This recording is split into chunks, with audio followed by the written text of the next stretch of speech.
Tras la caída de Primo de Rivera en 1931, Alfonso XIII había nombrado jefe de gobierno al general Berenguer, que acaba dimitiendo en el contexto de una difícil situación política.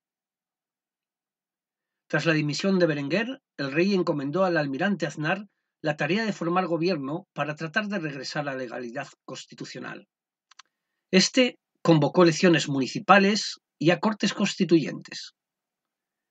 Las primeras en convocarse fueron las elecciones municipales el 12 de abril de 1931, que fueron entendidas por gran parte de la población como un plebiscito a favor o en contra de una monarquía personificada en Alfonso XIII, a quien se le exigía que asumiera las oportunas responsabilidades por su permisividad y estrecha vinculación con el régimen primorriverista.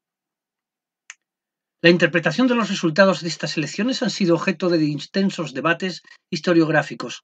Si bien es cierto que el cómputo total de los votos emitidos fue favorable a los partidos monárquicos, de hecho, parte de la prensa de la época anunció la edición del 13 de marzo el triunfo de las fuerzas promonárquicas. Una lectura más detallada, distinguiendo entre distritos urbanos y distritos rurales, nos permite hacer importantes matizaciones y entender mejor la evolución de los acontecimientos. Las fuerzas republicanas obtuvieron la victoria en la mayoría de las grandes ciudades. En las zonas rurales, sometidas a un tradicional control caciquil, los concejales elegidos fueron mayoritariamente monárquicos. La República fue proclamándose en la mayoría de las ciudades españolas a lo largo del día 14 de abril.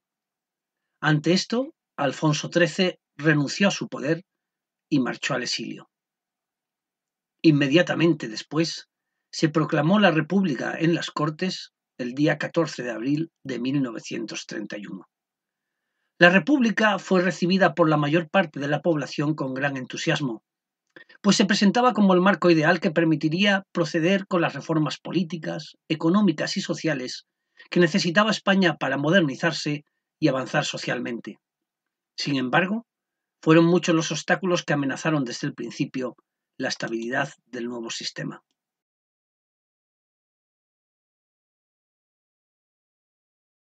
El Comité Revolucionario, surgido a raíz del Pacto de San Sebastián, tomó posesión del gobierno en Madrid en medio del entusiasmo popular.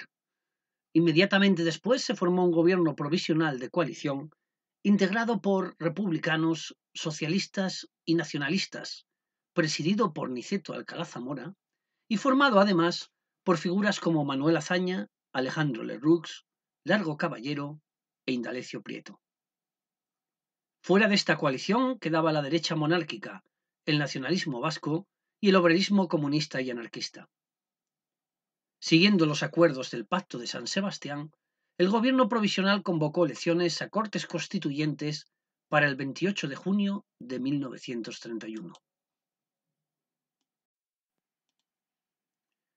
Las elecciones constituyentes del 28 de junio de 1931 dieron el triunfo a la coalición republicano-socialista. Este éxito electoral se vio beneficiado claramente por la fragmentación de la derecha monárquica, muy desorientada en ese momento tras la caída de la monarquía. Este primer gobierno de izquierdas fue el encargado de elaborar la nueva Constitución, de carácter democrático y progresista, aprobada en diciembre de 1931.